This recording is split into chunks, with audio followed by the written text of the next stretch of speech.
Good morning, everybody, and welcome to the Rangers Review morning briefing for Thursday, the 14th of September. It's another day closer to Rangers being back in action. This international break feels like it's been going on forever. I'm delighted to say we're joined for the second time this week by Joshua Barry. How are we doing, Joshua? Good, yeah. Looking forward to some new talking points like you, Derek. But here we go. So, some stuff to get into as ever. So looking forward to it.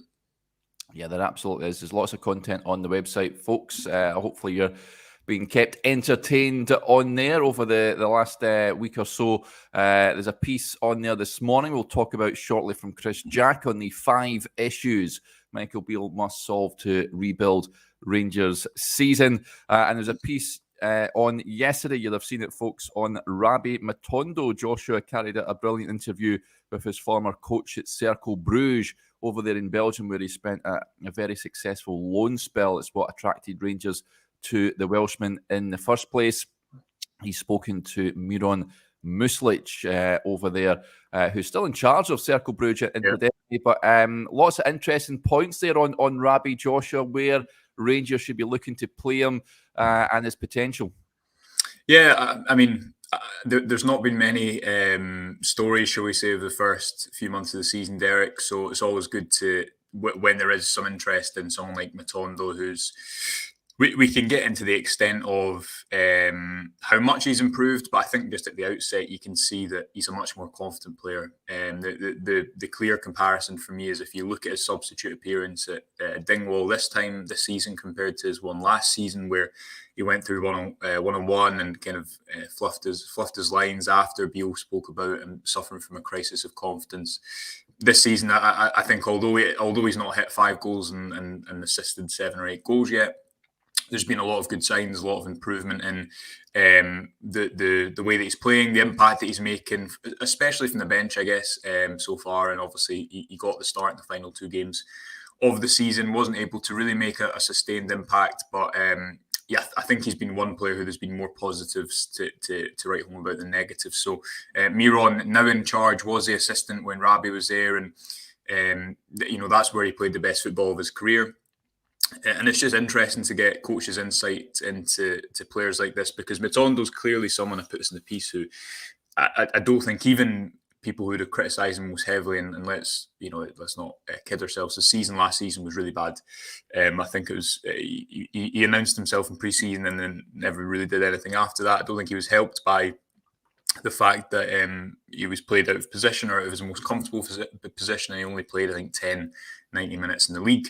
But the season before, as you say, in Belgium, that was where he kind of played his best football. So Miron gave some great insight into the importance of confidence in his game in particular. And that's quite a cliche with players, but he spoke about just how important that is for someone like Matondo. Matondo went back and actually visited Cercle Bruges at the end of last season. Well, that was interesting. Yeah, and when I actually called him, because obviously, as you'll know, sometimes you're trying to get in touch with managers or people who have busy schedules. Quite often, you won't hear back. But he just said as soon as he saw the name Rabbi Matondo, he had to kind of get in touch, and he was really generous with his time, because it was obviously a player that he formed a really close bond with, and he said he still has his picture up in his office. And as you say there, Matondo went back, I think, on the final day of last season, because that was somewhere he really found a home. So he spoke about the fact that, in his opinion, if he can put everything together, he's a Premier League profile. Obviously, the caveat is if he can put everything together, if he can do it consistently. But yeah, hopefully some interesting details for people about the player that Matondo was in Belgium, and some of the sightings that we've seen so far this season, that he's kind of on his way to recovering that sort of form.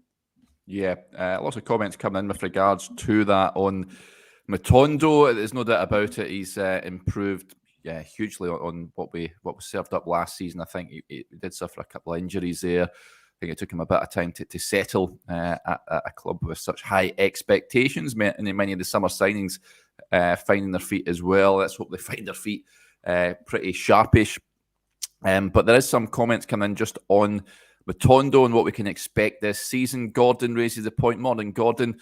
Is Matondo better than what Sakala was? I think that's a very interesting point that Gordon makes there. In terms of numbers, we probably need to see more from Matondo than what Fashion produced. Now, I'm not saying that the £4 million that was offered for Fashion Sakala, I don't think you can turn that down. Matondo, though, I feel, Joshua, he's a young lad, 23 years old. Yeah. I think that there is still potential there for me from him. I think he can improve and get better. And so, yeah, it's an interesting point. At this moment in time, it's hard to pick who you'd rather have over in that left-hand side. I think close control and just ball dribbling ability, I think Matondo edges it for me. Yeah, I mean, I think it's important probably to point out that Matondo hasn't shown anything over a kind of consistent period, and he has with substitute appearances. You think at home to Livingston and then away at Ross County. I thought at home to Morton it was a kind of different type of game, but it was interesting to see how he could be used when the game's flatter, because obviously the caveat with everything that Miron's talking about is Cercle Bruges. He told me that they had the highest intensity running stats in the whole of Belgium, one of the highest in the whole of Europe. They deliberately play really narrow. They don't use the wide zones of the pitch. Just heavy transitional team. So for someone like Matondo, who's at his best when there's space, when the game's quite quick, when it's in transition, that's the kind of ideal football for him. So when you translate that over to the type of game that Rangers face week on week, it's very different. And I think we saw that a lot last season, a slow pace of game where he kind of has to pick the ball up deep and beat players. Didn't look to suit him as much. Now, I do think that with confidence, he looks a little bit like a different player altogether. But something that we've spoken about, I guess, right throughout this international break, Derek, is that pace is still important in kind of any game, isn't it? Whether it's, you saw it in the Old Firm game where Matondo was playing, he wasn't really playing right up in the top line, and there was quite a few occasions where Dessers couldn't just quite get onto a ball and behind. We've spoken about it with that front three. Does it have the required pace to break in behind? And that's what Sakala gave you, especially away from home. I think last year under Beale, when Beale won his first number of games away from home, I think one of the real things that helped him in that starting 11 was, although Sakala, we knew his shortcomings, what he did give you was the consistent threat of stretching the defence, which maybe pushes it back a few yards. And obviously, as we saw in a number of kind of the bigger away games, was able to get important goals and assists. So I think it's too early to make any conclusions about Matondo, and that's kind of, I guess, where the piece ends, that it's the start of a redemption arc, but it will only matter if he's able to put it together more consistently. Miron spoke a lot about how he is just so much more comfortable off the left.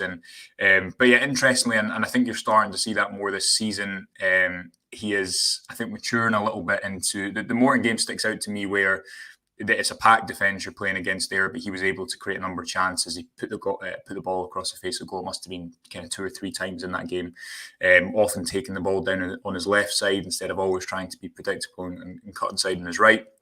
He's obviously the stretch of the post away from a wonder goal in either leg against PSV. He puts that volley over, and then he goes beyond 5 players, actually taking the ball from the right and hits the post away from home. And I think the volley as well just indicates how much confidence he was playing with in that moment. And it's probably a lesson to us all that if players do have confidence, they can look totally different. So hopefully the piece gives a bit of insight. As I say, I don't think there's any conclusions yet about Matondo. I think he needs to. It's important to have people who can finish games well, and when you've got 5 subs and you see it all around football. I think it's Eddie Jones, England. I don't know if he's still the England rugby boss, but he spoke about there's lots of starters and finishers, didn't he? I think he left last year or whatever. You can see we're very plugged into that. I know what you mean. But there's specific roles for subs who come on, and you've seen that so far with Matondo in the games that Rangers have played. I guess the question for him now is can he provide that output more consistently? I guess to do that, you need consistent games from his kind of favoured position, because I think we've seen so far that he can provide that. That role from the bench where he stretches teams, and regardless, he's playing with more confidence, and hopefully this gives a bit more context to the type of player he is, as well as the type of person he is. Yeah, I've bunged a link to the article in the comment section, folks. There's a lot of comments coming in just off the back of that. I'll get to a few of them. Pointing here from the Rangers. Grouch, Matondo may come good, but he still lacks regular end product for me. I'm worried he is our best attacker. And that's a good point, because that's what Michael Beale said, I think, repeatedly, Yeah. and is that he's judged by his last pass. And there was, Ross County away where he should have squared the ball to Sima, thinking he tried to find the far corner when it was a simple tap. And so there's obviously, as the comment points out, still end product to come there, and we've seen that in patches, haven't we? What he can do if he puts it all together. But I don't think it's not been a strong point for Rangers so far this season. So comes down to consistent selection as well. But yeah, I totally agree that only kind of regular end product will allow him to be a consistent starter. Yeah, Denzel with the point, says Matondo, like so many players at Ibrox right now, is a real confidence player. He clearly laboured in the looming presence of Kent. Now he needs a chance. I think it's early days, but hopefully he can push on. And an interesting point, just a wider point about the forwards, Joshua, from Ian Edwards. He says, our forward players are too indecisive in front of goal, always prefer the passer round the keeper instead of taking the shot. That's our biggest problem.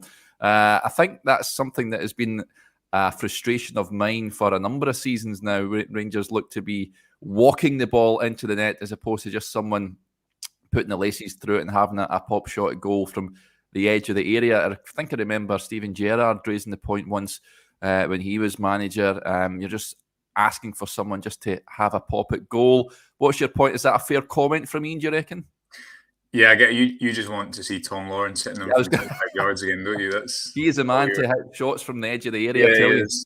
No, of course, and I guess the kind of shooting distance decreases year on year because teams, as they, I guess, get coached more to try and find the best shooting positions, will adapt that. But in contrast with that, if you've got 10 bodies in front of you and you're shooting from 30 yards, then there's a good chance it might deflect off someone, and that's the issue that Rangers face a lot. They're going to face different styles of defences. I don't know how St Johnstone will set up this week, but I'm sure it might be different to the way that Ross County did. But the task is always generally the same, that you've got to create space before you create chances. But I think what you need in any starting 11, whether it be someone from the edge of the box who's got a good long range shot on them to just give you that option, which is something that Lundstrom at points has had. He's kind of got that low driven shot, but he's, I think, got other drawbacks to his game that obviously mean he's not a first pick. You need, I think at points Rangers have lacked real ball carriers in the team, maybe apart from someone like Nico Raskin, someone who, especially in the front three, without Kent and Sakala for their faults, I think they always gave you that threat, even if they didn't always do it consistently. So Matondo comes into that conversation, but I totally agree with you. I think when you're playing against set defences week after week, you need different options, and that's why with 5 subs, with someone like Tom Lawrence coming back into the team, I think everyone's aware of his quality from that range. So hopefully we'll see him this weekend, because we obviously did was away at Ross County, didn't we? So don't know if he'll be in the starting 11, but hopefully he's back in contention. Yeah, I think it depends if maybe Todd Cantwell is fit enough to play. Of course, he was seen in that boot after the Old Firm game. We'll get an update on him, incidentally, tomorrow. There was a question coming in Wednesday press conference. It will be tomorrow, so we'll get an injury update from the manager. Just on shooting from distance, Curry Muncher says, need a Bert Conterman, Albert's type player. Oh, I would love a big George in that team right now. That would be absolutely fantastic. A couple other points just to raise just off the back of that. This point here on Rabbi as well. Stephen Gillespie raising the point. Few goals for Rabbi. We could have a player, but he's got to get those goals. Fashion's attitude was spot on, but not as good a player for me. Right, let's move on. There's another brilliant piece on the website, as I mentioned, folks, from Chris Jack this morning, where he looks at the 5 issues the Rangers manager must solve to save the season. The first one being the need for momentum, and I think wins will certainly provide that, starting off at the weekend against St Johnstone. And I've seen a point that came in from Nicky saying, tricky game up at St Johnstone, Derek. Stephen McLean's got them playing some good stuff.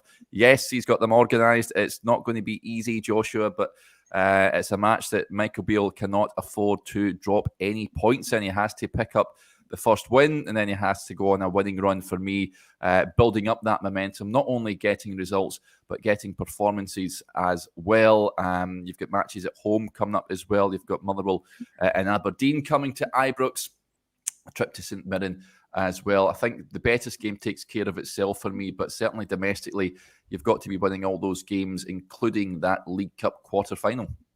Yeah, it'd be interesting to actually see what people's teams are in the comment section, see what the consensus is, because I still think that there'll be a lot of kind of contrasts in starting 11s. Maybe not up top. I think generally, if everyone's fit, it would maybe be Cantwell, Roof, and Danilo. I'm going to say tentatively, but don't know if that's what it will be in action. But now, the only way that you're going to build momentum, I think, either you win big games or you win other games well and consistently.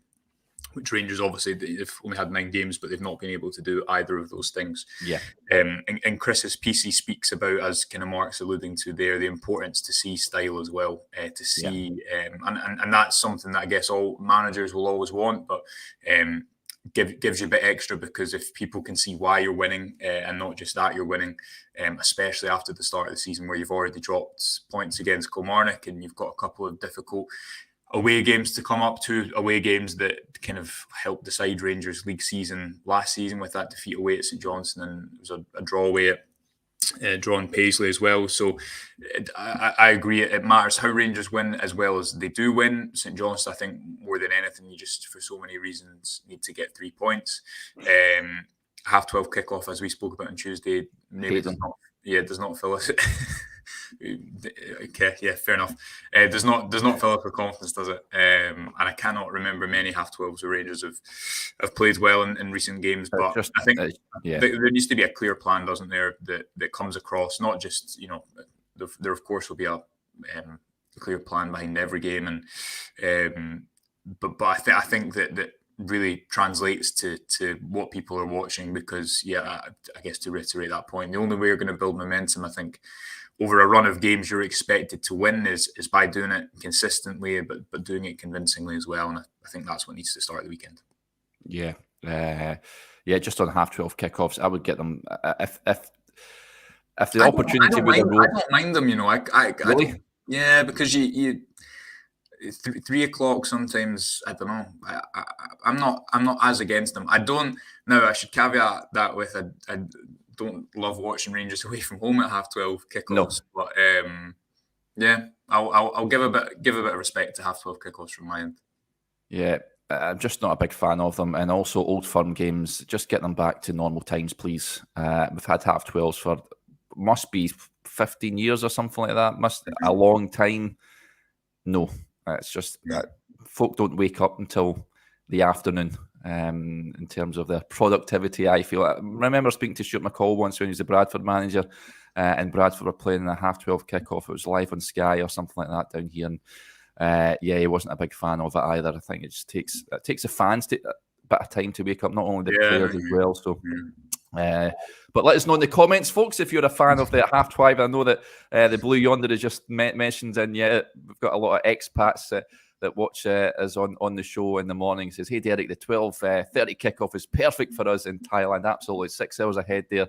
So it's absolutely bob on for you boys over there on the other side of the world. James Strachan as well, saying that like early games, better time to watch in Australia. Yeah, absolutely is. Other points that Chris raises in his article, he talks about Europe, and of course the Europa League campaign kicking off a week today when Real Betis come to Ibrox, and he also says the League Cup is non-negotiable. Totally agree with that, and the Europa League provides an opportunity to build some momentum. It's an interesting one, the Europa League, Joshua, because it's not necessarily a priority for me. It's nice. We all like the European nights under the lights at Ibrox, but the way the domestic league is going at this moment in time, that takes precedence. Rangers need to wrestle that league title back. That being said, I don't think Michael Beale can afford any hammerings in Europe, so it's a tricky one to assess that for me. Yeah, and I guess the other thing is that the expectation is that you win. Probably the expectation will be that Rangers win the group, or definitely qualify. So it's a different kind of tone about the matches as well. But the squad's been built. The squad's got enough depth to go and compete on a number of fronts. It's a new thing for Beale to kind of contend with in comparison to last season. The league obviously is the priority, but as you say, if Rangers have a disappointing European campaign, then we saw last season how that can filter into the league campaign as well. Obviously, a lot of injuries, I think, had an impact in that. For me, the League Cup, winning the League Cup is just... It's just it just feels stupid even talking about it, but you have to win that.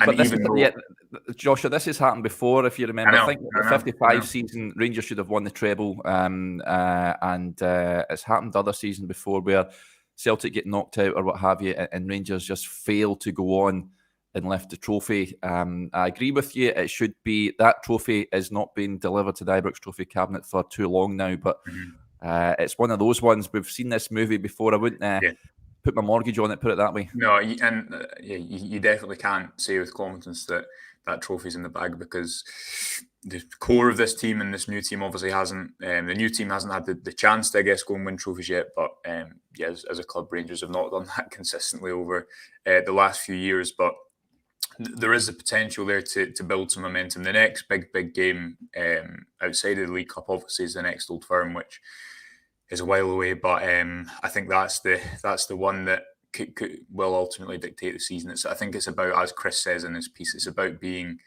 as perfect as you can up until that point. And if that does happen, if new players who, especially in the forward line, if it starts to click and Rangers have had time to, the players have had time to, I guess, go away and clear their heads from what was a busy couple of months. It didn't end well. Then they've had time this week on the training pitch. So you'd hope that would translate into more cohesive performances and players being a bit more settled. We had that piece earlier in the week from Chris with Haitley and Negri and McLeish, which I thought was an excellent read as well. And kind of just tackles the question of not only what is it like to settle in as a football player at a new football club, which is something that we maybe don't appreciate that much, but what's it like to settle in at Rangers where you don't really have time to settle into.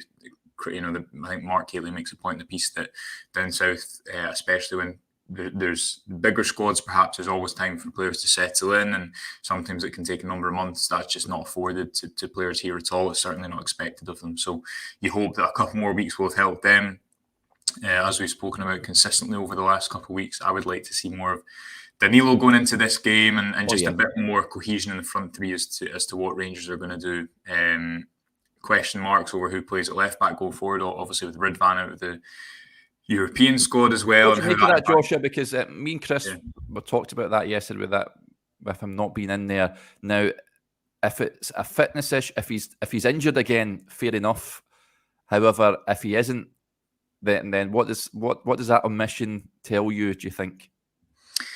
Probably that he's not that fancied by the manager, isn't it? I mean, as you say, obviously, I guess it will be brought up tomorrow at the press conference. But he was brought in for a lot of money last year. He was brought in when there was a whole different footballing setup, a different sporting director, a different manager. I think signings like this are testament as to why you need, over a number of years at a club, a sporting director to kind of oversee the direction of signings like this, because comparatively, it was a good chunk of money for Rangers to spend. We've still not seen him consistently. I think there's legitimate questions about some aspects of his game. I think there's as well a bit of a failure to recognise how good a player he was before. And it's not as if he was playing in a league that was little watched or didn't have pressure on him before, already a Turkish international. So he's obviously got a lot to him. If you look at the profile of players that Beale's played in the defence, even the fact that he's kind of replaced Davies with Suter, I think he wants more physical players there. The way that fullbacks can sometimes be isolated because of the narrow pressing structure that they use. Maybe he feels that's not as well suited to Ridvan. Ridvan's definitely not as good a crosser as Barisic. Barisic, I think, is not many are, to be fair. I think he's borderline elite at that one aspect of his game. He has got a world class cross in him. Yeah. But I think he's got other weaknesses outside of that as well. And if you look at the way that Rangers have played so far this season when Barisic has played at left back, I think the dynamic can work well at points, because Beale's sides are always going to, I think, overload one side of the pitch, and that's normally the right-hand side. But we've just not seen Ridvan consistently enough to know, I guess. At the end of last season, he impressed, but it was they're friendlies, aren't they? Yeah, exactly. And has he been able to stay fit enough to show that? The reason that I like the idea of playing Ridvan as opposed to Barisic at points is because I think it gives you more options, because he can play inside the pitch, he can play deep, he can play high. But obviously, for whatever reason, again, as we'll get some clarity on, Beale thinks that Barisic is going to be the better option in Europe, and you can understand that as well with his experience at that level. But from the time that Ridvan's come into the club, again, the money that's been spent in that area of the defence, it doesn't look like it's gone well, and it's now well over a year after that. So I don't know what much more there is to say apart from that. Yeah, Joshua pointed out a couple of few other points in Chris's article, folks. He says, finding a consistent starting 11, can't disagree with that. Unlocking his summer recruitment. We touched on, we want to see more of Danilo, especially, and putting the plan into practice, the style of play, which many of us have got us scratching our head as to what he's trying to do. So, 5 key points. Go and check the article out on the website this morning, folks. Huge thanks to Magic Man 147 for donating to the channel. Greatly appreciated, buddy. He raises a point just on the defence, Joshua. He says, time for Davis to come back in. I'm not a huge fan of either, but you give us balance, and Suter has been averaging a goal, conceding a mistake a game. Interesting point. Ben Davis has been included in that European squad. Could you potentially see him coming back in for St Johnstone? We haven't seen him at all this season due to injury, but he has been training. Michael Beale was asked about him, I think, just prior to the Celtic game, where he said that he's been training well, but he's preferred John Suter alongside Connor Goldson. There are concerns, though. Suter is costing Rangers in these big games. I like John Suter. I'm a fan of him, but there's mistakes in him, unfortunately. Yeah, and Michael Beale's a fan of him as well, because I can't think of another player who, you're right, he has made quite a few errors leading to goals so far this season, but Michael Beale's repeatedly kind of singled him out in press conferences, and for good reason, because he does have a unique skill set, and he obviously is a very good player, but you can't reject the fact that he has made a lot of mistakes. Davies and Goldson, when they played together over that kind of turn of the year, Christmas time, was probably Rangers' best spells of defence. And I guess other aspects come into that as well, not just the back two. I think Davies, he's faced a lot of criticism at points. I think he's shown certain areas, probably aerially. He's got some weaknesses at points. He's not as kind of physically imposing as Suter or Goldson. I think that it's went over the top as well, especially in comparison to the mistakes that Suter has made at centre back, and I think that shows that sometimes there's just confirmation bias about these things. We all like certain players, and we're all going to excuse certain aspects of things about their performance because of that. But we spoke about the potential of playing all three together over the international break. Whether that happens at any point, I don't know, because Beale's hinted at it throughout pre-season. But it's a fair point. That was Rangers' best spell as a defensive unit when Beale came back into the club. I think that when it's about defending on the ground and when it's about reading the game, Davies is fine. At other points, you can see teams, I think, try and exploit the fact that he's not a really dominant centre-half. And he's spoken about that before himself. I can't remember the interview off the top of my head, but he does play his best football, I think, next to a more dominant centre-back. The question is, can you afford that in Scotland? So, as you say, he's in the squad. There's not much other depth at centre-back. You'd imagine you'd see him at some point soon. I think Rangers need clean sheets just in general to build some confidence in the defence and stop it being a talking point. And Jack Butland's done his part with that so far. I guess he just needs his defence in front of him to start showing the type of consistency. I think that you saw Ross County away. That was a good defensive performance. Even though Rangers should have added another goal, whether it be when Matondo slides in the ball and it's just in front of Sima. But outside of that, I thought against a team who go two up top and are direct and quite physical, that was a type of performance that you need to be successful for a league campaign, and it's been too isolated an incident this season. So fingers crossed that returns 12:30 at McDermott Park on Saturday, but we'll have to wait and see. We're edging closer to Rangers returning to action, folks. I think that'll do us there. Thanks to everyone, as ever, for interacting with the show. It is much appreciated. Huge thanks to Joshua as well. Just heads up, of course, we're looking ahead to the game at St Johnstone. We'll have the press conference tomorrow when we'll go and speak to Michael Beale. So lots coming your way. There'll also be a Q&A for our YouTube members. That will be tomorrow, late afternoon, early evening. It'll be myself and Ali Bain over there in America that will be on. So we'll set that up tomorrow, and it's just a case of getting your questions in, folks, and we'll try and get through as many as we possibly can. It'll be after the press conference as well, so I'm sure there'll be plenty of talking points to get our teeth stuck into. Right, we'll head off just now. Enjoy the rest of your Thursday, and we'll speak to you again tomorrow. Bye for now.